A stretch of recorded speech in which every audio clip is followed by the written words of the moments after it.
right, welcome back to another episode of the Scoop Around the Loop. We got Daniela with us here today. Daniela, how is your week going? It's going fantastic. Thank you. Thank you. Tyler, we got Tyler with us here as well. How's your week going? So far, so good, Thomas. Thanks for asking. We are. Daniela, I like your chandelier that you got behind you. Thank you. Oh, Unique. It's very modern, organic. Daniela changed location. She's moving to different parts of her house. Yeah, you got self-conscious of me making fun of her iPad fridge. I'm Should have showing started you playing guys like some sort of video on the iPad fridge during the podcast. Maybe that's something we could do next week. We got a few different topics to go into, but I thought since it has already gotten basically as hot as Iowa can possibly get, that if people are still up for it, I thought we would talk about best patios in Des Moines. I'm always up for that, my friend. Daniela, is there one that comes to mind to you? I did have a question for you guys. What do you guys like? How do you guys define a patio? Like a rooftop or patio, like either or? I would say both of those to me. Yeah, either Yeah, or. anywhere that you're outside. Yeah, any In my eyes. eating or drinking outside situation is what I would define as a patio. There's not really in Chicago has a ton of like courtyards. I don't think Des Moines has any of those, do they? Well, isn't that kind of what we talked about last week? That Kettlestone development kind of supposed to be like a little bit. Yeah, but I can't think of any that like actively exist.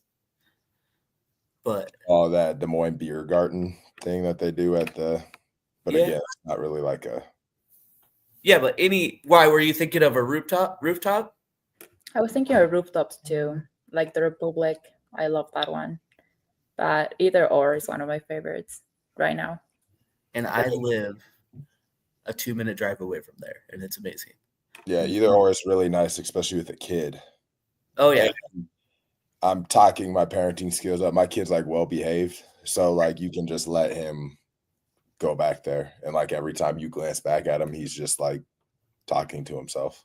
Just like walking around. He's never like getting into any trouble or anything like that. Knock on wood. Say that he's gonna get in trouble next time we go there, but that's super, super nice. Like he doesn't want to sit at the table the whole time, and I can't really blame him. I remember being young, and obviously not being that young, but being a little kid and not liking to go out to eat because you just had to sit there for an hour. So yeah, either or is great for that. We got a guest that commented 300 rooftop. It's been like a good 5 years since I went to that one, but that's a pretty good spot. Jared Nicolaisen. That guest likes to turn up though. So Tyler, would you say that 300 rooftop is corny? Yeah, just like Jared is.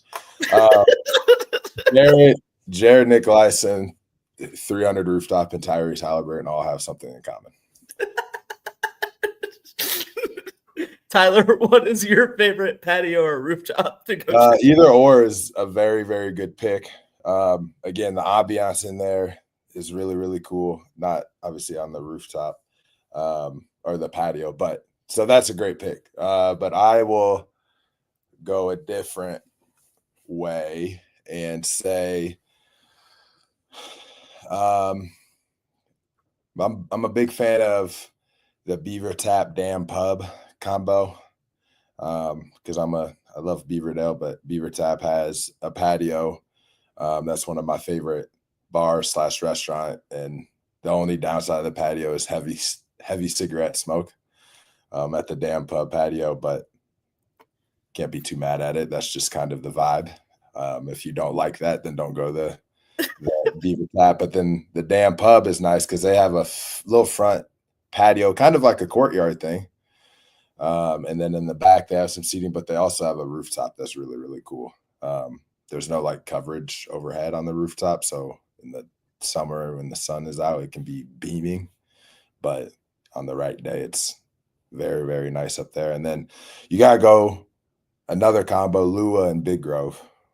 I was going to mention Big Grove. I think.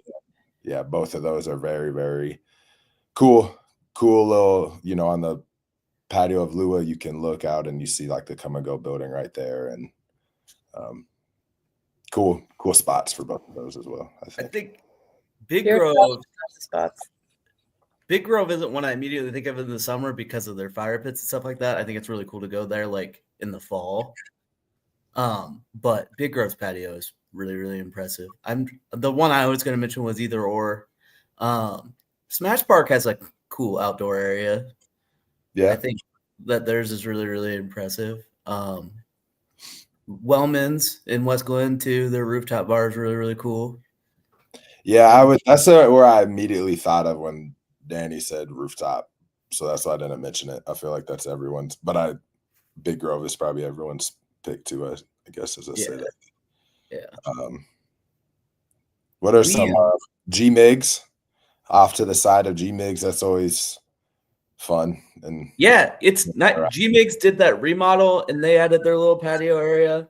And then Bix & Co., which I think Bix & Co. opened like a year and a half ago now. They have a decent sized patio now too. I think when I first moved down here, Valley Junction, there's nothing for patios and everything like that. And G-Mix really, really needed it because G-Mix gets tight basically every single night that you're down there. So it's nice that they spread people out just a little bit and everything like that.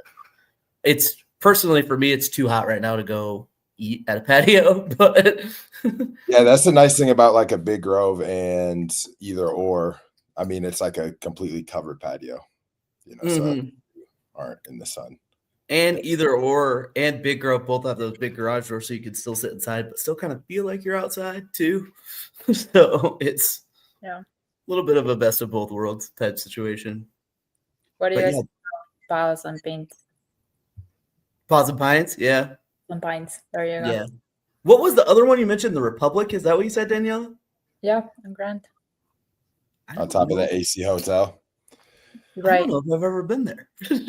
My buddy Connor Admonson, the likelihood of him watching is very slim. But if you're watching, Connor Admonson, Adamson, I don't know. He is the manager of the Republic on Grand. So if you're ever needing to book anything or like a little event or party, get in touch with Connor. Great dude. He'll take care of you. That's fantastic to know. There's actually an event that they are doing, a huge event. I don't know if you guys know Love Island. Yeah.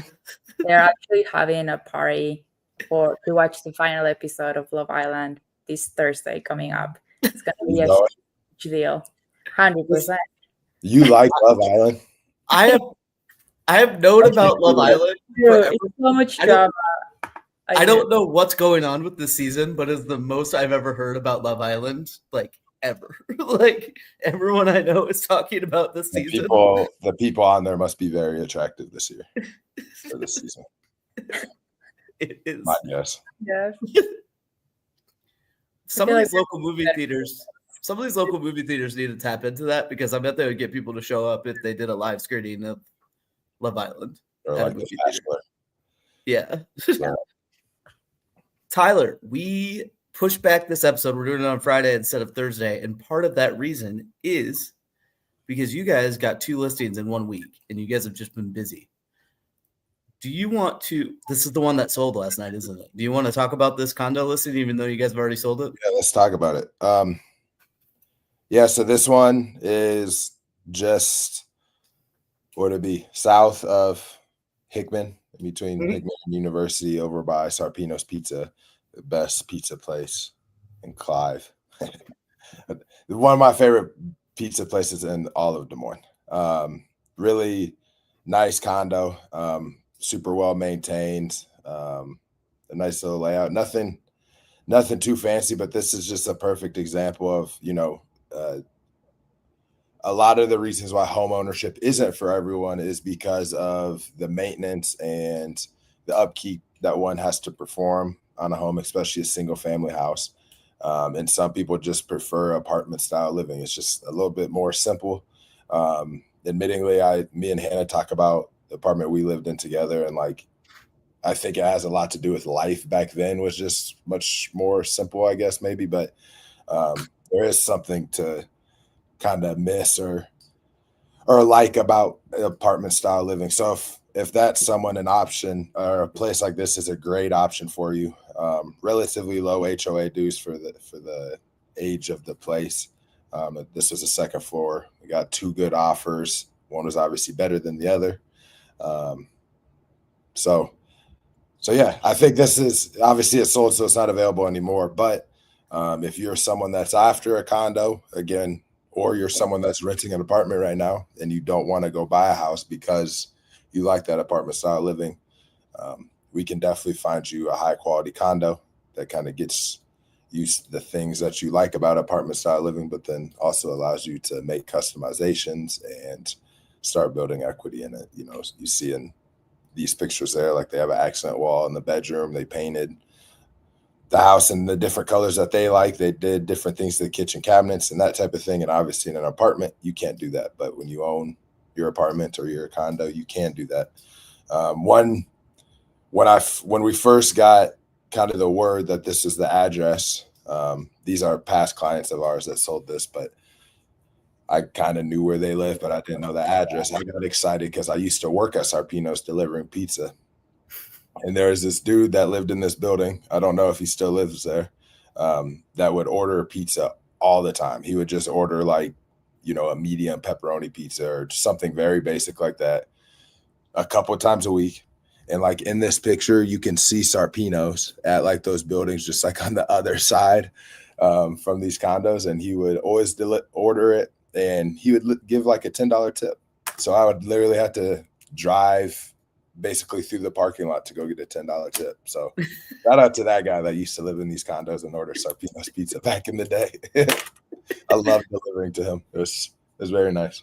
Do you think part of what got so much traffic through it right away was the price? And then this has to be one of the lower priced, like, that condos. Price in the area. Yeah. I mean, that's the lowest price you're going to spend to get to live over there. You know, like if you were to list a small, quote unquote, smaller home for that area that was beat to crap and needed a total renovation, it'd still be, you know, $300,000 or something like that. So this is by far the cheapest, most affordable type of property that's if you want to live in that area. So yeah, I'd definitely say something like that.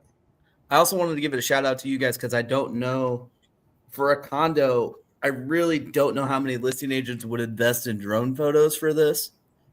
But I think it was really cool because it shows off kind of like the neighborhood that you're right by, if you're familiar with the area. And it also shows off that this is right up against the Greenbelt Trail that you could just hop onto. And that is really, really appealing to a lot of people too. And this price, and it came with, it was just a 1-car garage, wasn't it? Yep. 1 car. Yep. But even with that, I mean, this is one of those scenarios at this price that if you're comparing it to stuff that you'd be renting in the area, it makes And so when you rent a apartment like this, they're going to make you pay a separate fee every month for your garage. Mm-hmm. A lot of people opt to not have a garage, and they also had like a little separate storage area. Each unit had like a little storage closet, which would also be an additional charge if you were to be renting something like this. So yeah, I agree. It's a great spot. As far as the drone photos go, I'll take no credit for it. That's just something that Vivid Vision, our great photographer, videographer team, does just a standard practice. A lot of times some photographers will tack on extra $100-$200 if they've put their drone in the air. But oftentimes that's how Vivid Vision just gets their exterior photos. So for all you agents out there or all you crazy people that decide you want to list your home for sale by owner, at the very least, give Vivid Vision a call, and they're going to take really, really good care of you and make your house look really good from all angles, including the sky. Daniela, did you get a chance to check this place out? Anything stand out to you? I love what they did in the bathroom. Absolutely love it, especially the color. And then what they put on top, is that like wallpaper? I was just going to ask the same thing. Is that wallpaper or did they paint that? Paint. They painted that? Yeah, It was good. I was honestly surprised about how that turned out. Yeah, normally I would suggest people to go more neutral, but I don't think any of this is like too extremely loud and busy, you know? Yeah, one thing that I'd like to point out, I guess, to brag on us, and I didn't happen to do it, but Brady helped us out. But just kind of advantage of listing a house with any of us on the Springer Brother real estate team. These sellers had a dog that needed to be let out for closings. So Brady went over a couple of times and took the dog out and just kind of walked it around the neighborhood while the people were in there looking. Again, just taking something off the seller's plate. A lot of agents are willing to do that for sure. So I'm not trying to be the claim that we're the only people that would do that, but there's definitely agents out there that would say, no, figure it out on your own type of thing. And that's not us. So yeah, if you have concerns about animals in the house or, different things like that, just know that as a team, we're going to work together to. Dogs are one of the most underrated frustrations of listing your house, is figuring out what to do with them. Because if you want to, well, I think of like, if we were to list this house, I vowed that, because Hannah complains about this, not complain, that's the wrong word. Talks about this. If we were to sell the house, like Samson, our German Shepherd's dog hair.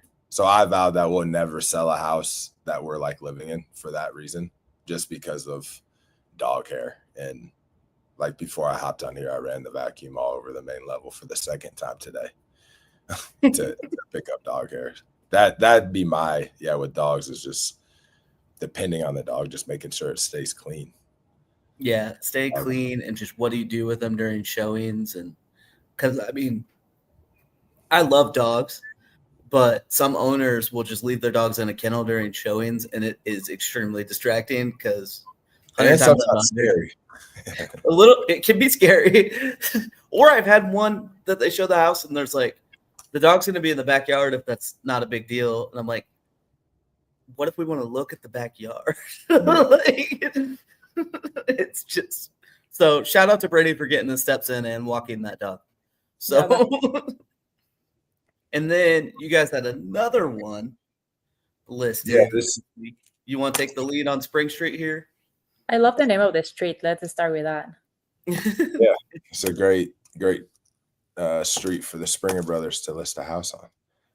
But the name Spring is just refreshing sounding too. But when you add the ER, it gets foggy. But Spring itself is just like a refreshing sounding name, I think. So this is a bi-attached townhome, is what we'll call this. You'll hear it called like a duplex too, but I personally don't like the sound of that. That makes it sound like a rental or something. But this is a bi-attached townhome, I guess, but there is no HOA. They get a front yard, a backyard. So the only thing that really makes it like a townhouse at all is that you share a wall on one side. But super, super clean, super well maintained. The seller's kind of nervous about getting the house ready, and we went over for photos, and it was immaculate. Like truly, like the photos, how it looks in those photos is exactly how the house looks most of the time, I think. I mean, it was very, very clean.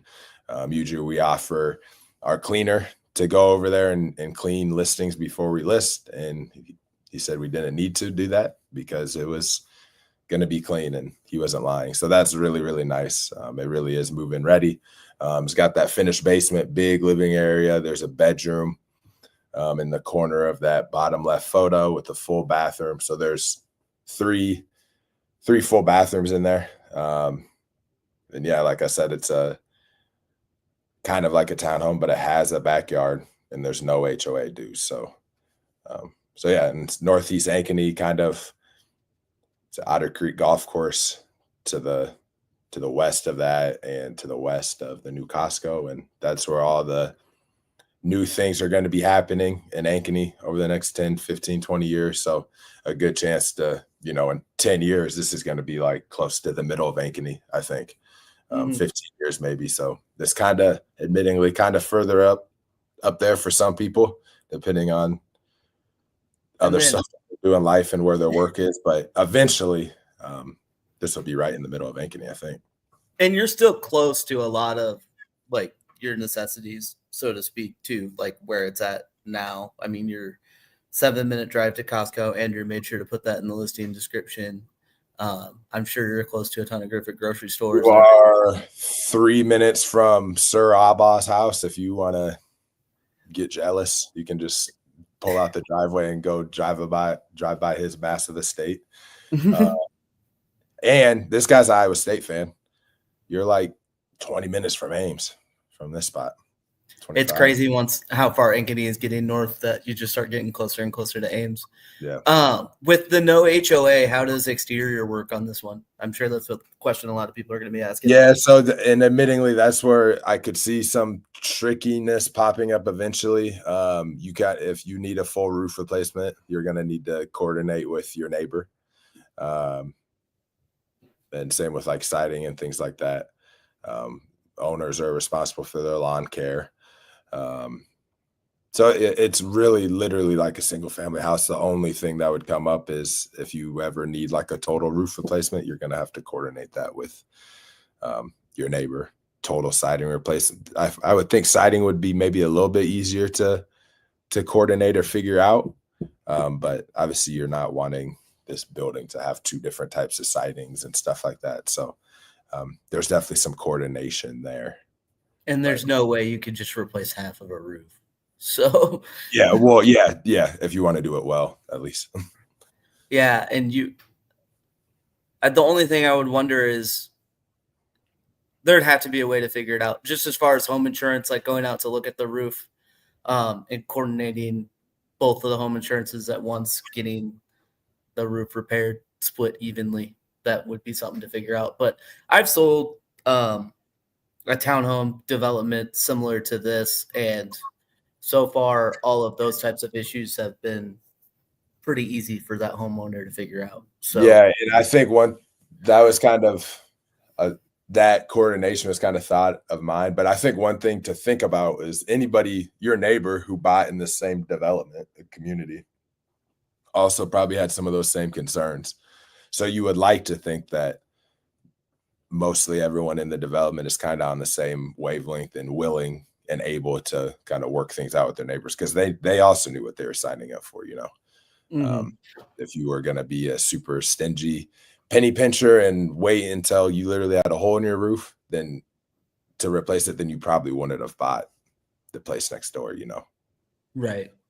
And I mean, I would just say talk to the neighbor sooner rather than later and figure that out, figure out what the game plan is, Danielle, did anything stand out to you from this one by looking at it?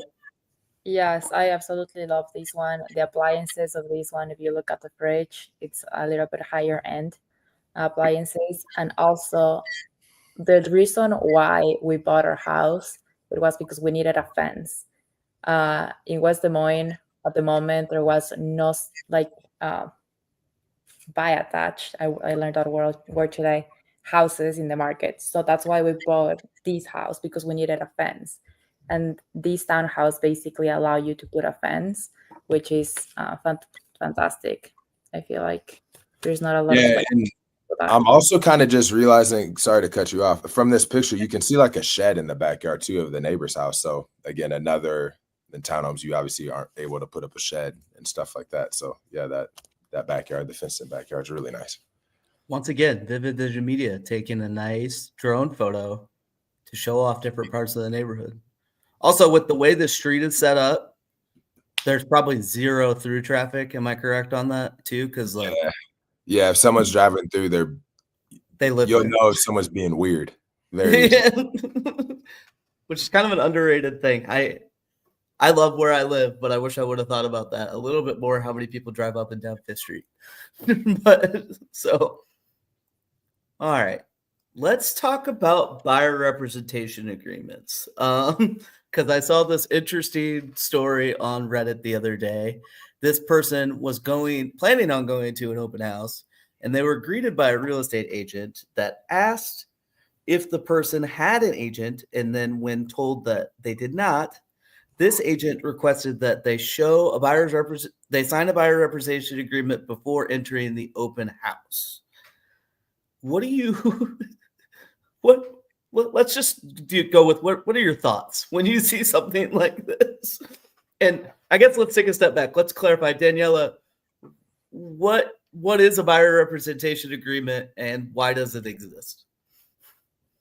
I think Andrew can answer this better, but for my understanding, by representation agreement, you sign it whenever your buyer chooses you or their agent to represent them and help them buy a home. You only sign this whenever you want to work with this buyer, and it does have an expiration date. Some people put it 6 months, some people 1 year. It's up to their discussion and their agreement with the client. This situation is very, very weird, and I know Tyler's gonna have different comments than me, maybe not as nice comments, but that's something that you don't do 100%.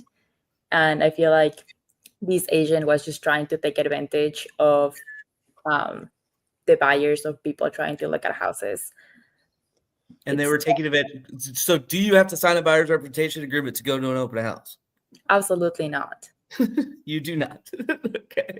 Tyler, what do you think about what this agent is trying to pull off here? And to Danny's point, this agent sucks. I'm doing this as a warning to buyers because I want them to understand, like, you don't to go to an open house, you don't need this. Stuff like this is why real estate agents get a bad rap, to be honest, and that's why it annoys me, and why buyers and sellers and any consumer gets in their head that real estate agents are pushy salespeople, is because some real estate agents are pushy salespeople. And maybe this agent has no idea how it works or whatever, but yeah, this is definitely seems just kind of like a suspicious way to get free clientele. This group on this screen has had some experience just recently from agents that have taken advantage of buyer representation forms to get free money, in a way, to be quite honest. So yeah, this agent sucks. To Danny's point of what the buyer agency form is, up until last year, almost like a year ago, right? Yep. You would get this buyer's agency form, just sign. You could get it signed whenever, really. But most often it was just signed as part of your offer docs. When the buyer would go in and sign your purchase agreement, they would also sign buyer's agency disclosure.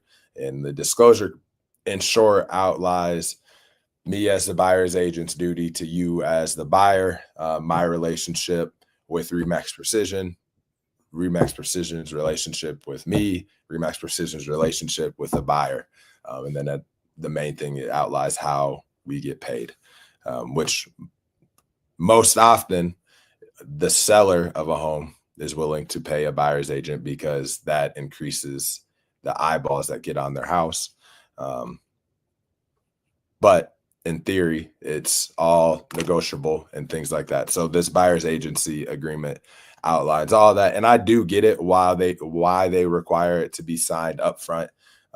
Again, in the past, we could just get it signed when people are putting in an offer. But now all the disclosure just happens up front before us as buyer's agents do any type of specific work for our clients. So that's why this agent felt like she had the ground to ask them to sign this buyer's agency agreement or buyer's representation agreement. But again, in the case of open houses, this agent was performing a service for the seller, not the buyers in any way, shape, or form. So if you make it clear there, if you want to see a house, not an open house, you need to sign this. But if you want to go to an open house, you do not need to sign anything. Correct? Yes. Yeah. Correct. If you want to tour a home on a private tour, that would be considered a specific performance. So the agent that is showing you the home, per NAR's guidelines, the National Association of Realtors, needs to have you sign a buyer's representation agreement. And that form outlines exactly what Tyler said. It lays out commission and how it'll get paid, how much the agent's compensation is, and your preferred way of your agent getting paid that. And then it walks through the steps of what will happen if the seller is not willing to pay that. And it just outlines all of that. It also outlines, I'll point out too, the actions that the buyer's agent is supposed to do for you. So once you get that in writing, you could start expecting them to work even harder for you because they've also signed something with you to work for you, basically. So it's not a bad thing to get signed, but I think people just need to realize when an agent is going to ask you to sign it and when they don't technically need to ask you to sign it. And an open house is not one of those things. And Because if you, this is a legally binding contract, correct? yes, yeah. And I mean, they have a term, they have an expiration to them. And I will also say too, like, they can technically be canceled at any time too. So if you are ever feeling like the agent that you signed an agreement with is not working in your best interest or it's just not going to work out, there is a cancellation agreement that you can sign of it. You just need to talk to them about why. And most agents will let you sign that if you're canceling on them for a reasonable or Yeah. reasonable. Thomas, you're the moderator of this podcast. Can I talk specific shit about an agent and mention her name? No, you cannot mention a name. Something You can on the talk about a situation if you want, but you can't mention a name. No, I'm only talking about if I can mention her name and her address. The buyer's representation agreement also allows you to just mark that this agreement is good for one specific house too. So if you are a buyer that, again, this house hasn't had an open house and never has had one, but you really, really want to look at it, but you also don't just want to be tied to this one specific agent because you don't have any loyalty to them whatsoever, you can ask them to check the box, at least here in Central Iowa, DMAR, that this buyer's agency agreement only applies to this specific house. And if you are a buyer that signs a buyer's agency agreement, make sure you ask for a copy of it. Should get sent to you automatically, I think, through dot loop and stuff, but make sure you get a copy of it and kind of keep track of it, especially if you're in a situation where you're not necessarily fully loyal to your agent. You know, obviously we all have clients that were like, this is dumb. They're gonna, family members, best friends and stuff like that. Like they're not gonna, I don't actually, from my perspective, need their signature to know that they're gonna use me and stuff like that. But so I figured that was worth a point too. You don't have to, these agency agreements don't have to be good for every single house that you look at. Yeah.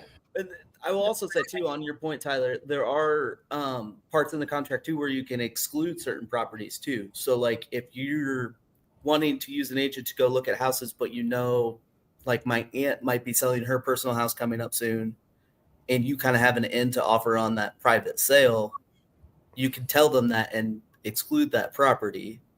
The agent might feel a certain way about that, but that's something that I would understand, like that you're the one that found that off market deal. I'm not necessarily going to try to cut myself in for the full compensation for helping you out purchasing that too. So like that's some other things to think about as well too.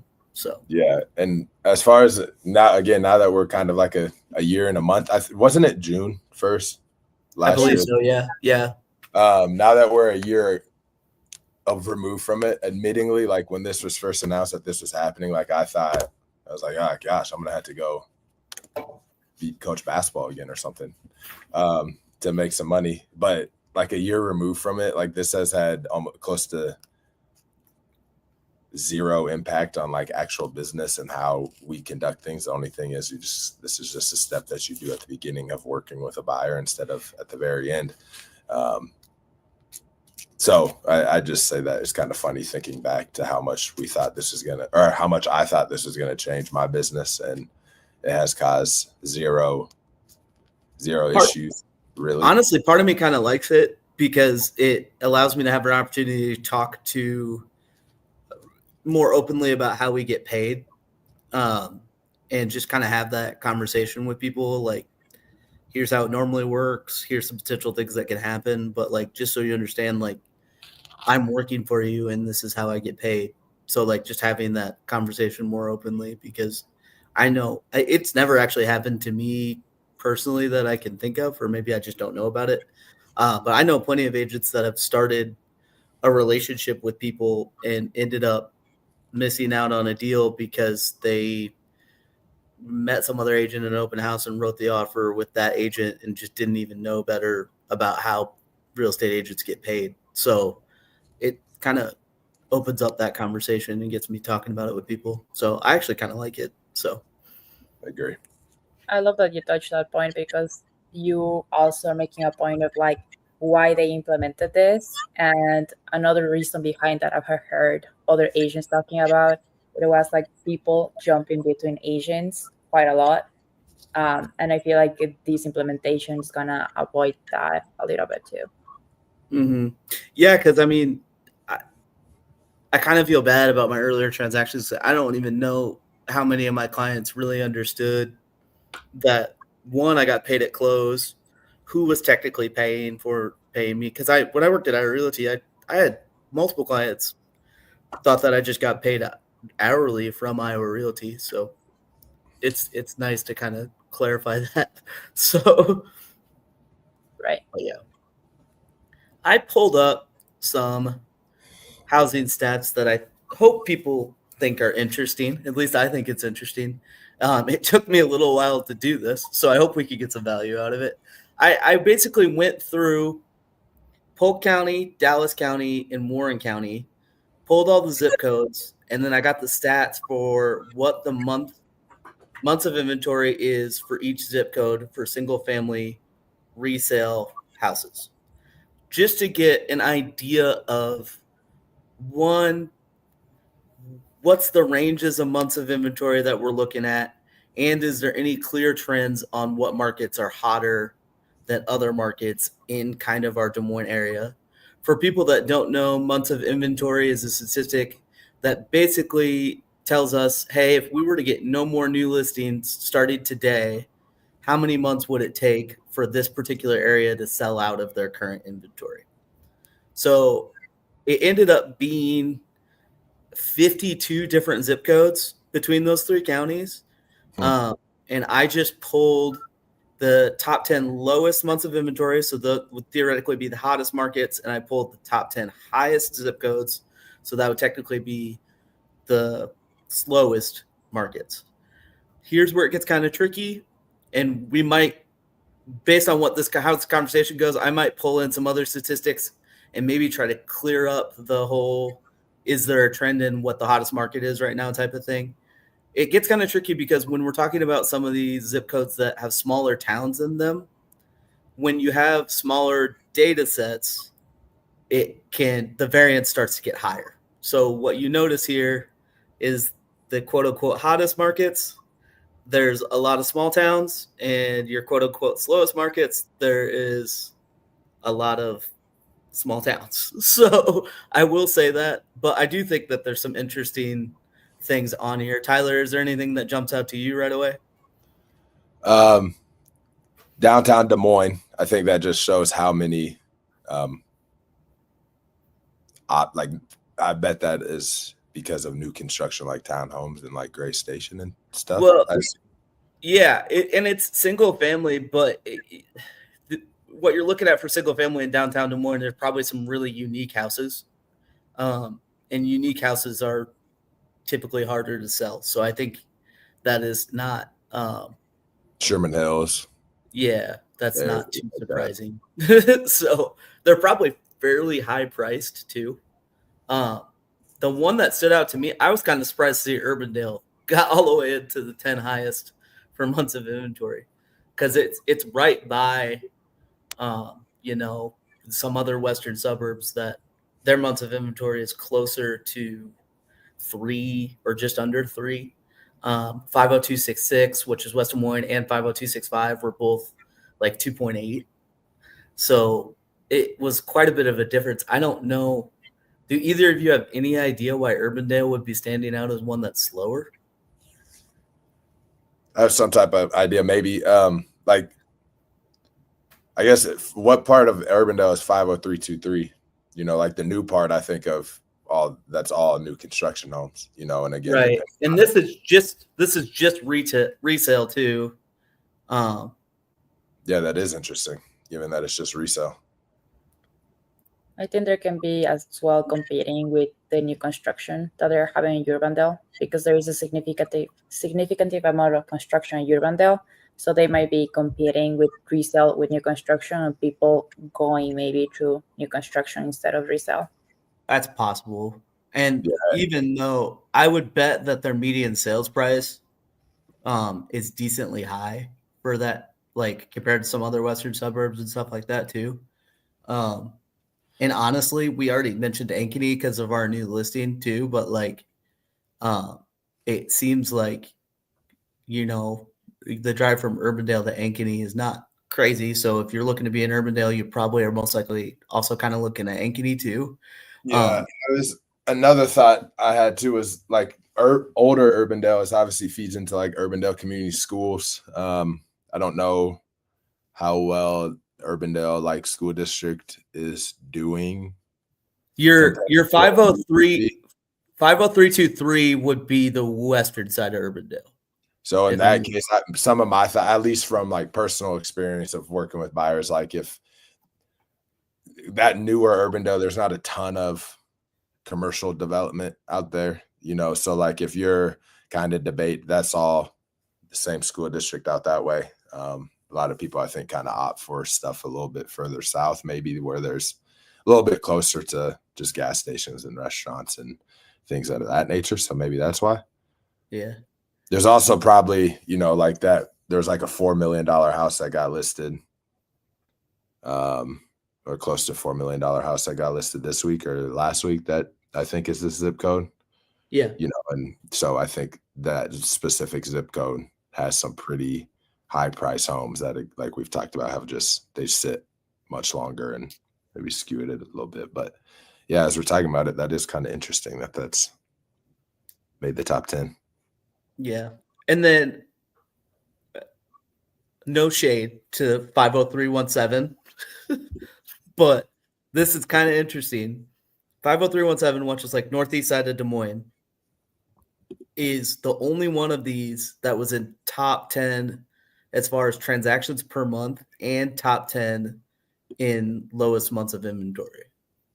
It was the only zip code that met both of those requirements. So I'm assuming part of it has to do with the price point of some of those homes. It's a lot of homes that we've talked about before that I think that there's a desire for in this market. I think people are looking for smaller, low maintenance homes that would be easier to keep and are more and more attainable as far as monthly budget goes. So I think homes in that area that are listed at that price point that are move-in ready, I think there's a really big desire for that. But yeah, I mean, you're looking at 2 months of inventory, just short of, and they're going through a lot of units based on what I said with it being top 10 in transactions. So Yeah, that part of town too, a lot of those homes, if you get far enough east, are Southeast Polk School District. yeah, So, you know, and I think being a Des because Moines, it runs right into like Pleasant Hill, yeah, and that area. Altoona, So yeah, on the other side of the interstate from Altoona. and then that area too, Bondurant making the top 10 for lowest months of inventory as well too. So kind Yeah, of on the opposite side, like Prairie City is only 1 month inventory. And again, obviously that's just because not a lot of stuff happens there, but you know, you compare that to, I don't know what a similar population would be. DeSoto, maybe. DeSoto, Runnels. If you happen to want to be in Prairie City, I think that just shows that other people do too. And there's not very many choices. So like if you see something out that way, want to be in like the Prairie City Monroe School District or anything like that, you better hop on it because Like I said, it's kind of just part of it being a small sample size, but it is really interesting how hot and cold it seems like small towns in Iowa can be. It's either, hey, every time we list a house in this small town, it gets snatched up immediately. I mean, I think of like Martinsdale and St. Mary's. Anytime one of those houses gets listed, it seems like they sell right away. And then there's other ones where it seems like they just sit for a really, really long time.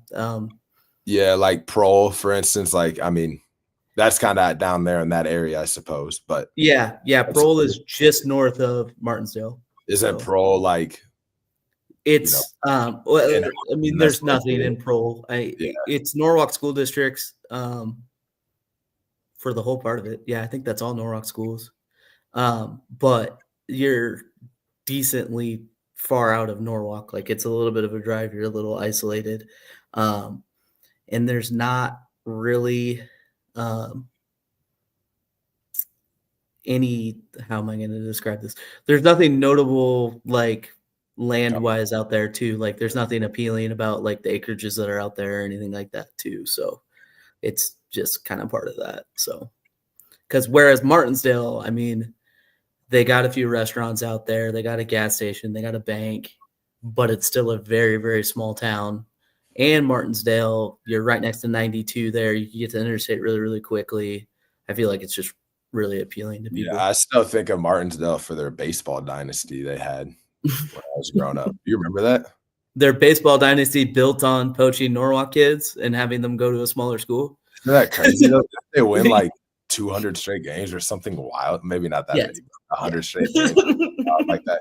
I do think of those cities listed, Huxley, I think, is only going to get more and more popular. Like we were talking about the Spring Street listing.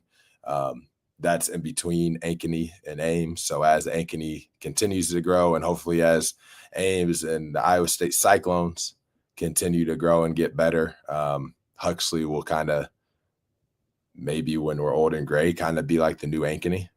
Mm-hmm. Yeah, Well, and then ways out from like that connecting, but eventually you got to think those two are going to connect. Yeah, and Earlham would be the one to point out with kind of the same type of thing. Earlham's really not too far away from Waukee, and it's right off the interstate there.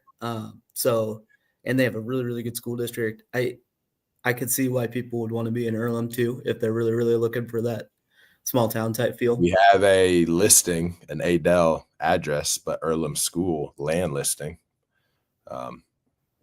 for sale right now. So if anyone's watching and agrees with Thomas and wants to be in Earlham Schools and build $1 million house, we got the That's probably the kicker to that one. $1 million-ish house that would probably need to be built on it. Do you guys think I should go back through this and add in new construction, or do you think that would convolute things even more? I would be interested to see that for sure. The new build thing, because like I said, that like the new Urbandale thing, I think that would affect that even more probably. I think what I'm gonna do is go back in and add in new construction. And I haven't completely. They say when calculating months of inventory, you should look at the last 6 months. But if I want to keep these small towns in there, I'm thinking about just getting an average from the last year. The only issue with that I see is it doesn't really get you a feel of where things are trending because you hate to go back too far. But I think that would kind of help clear up the whole small sample size stuff with small towns and stuff like that. So, Daniela, does anything stand out to you on this? I think you guys already touched the main ones that kind of stand out for me. Bondurant, it's super quick, I say, too. Yeah. Huxley, I 100% agree with Tyler. I'm kind of curious. Downtown, too. Downtown was impressing. I don't know, 12 months seems quite a lot. Yeah, well, and part of it, it's kind of still that same thing with that small sample size, because I can't even think about, I mean, there's really not a whole lot of single family that would be technically that downtown zip code. So yeah, I pulled it up on Matrix. It's all Sherman Hill. Like every single, the youngest house currently for sale, single family house currently for sale in the downtown MLS area was built in 1901. There's 1882, 1883, 1884, which obviously those houses aren't for everyone. Right. Some people just love them, right? But yeah, those houses aren't for everyone.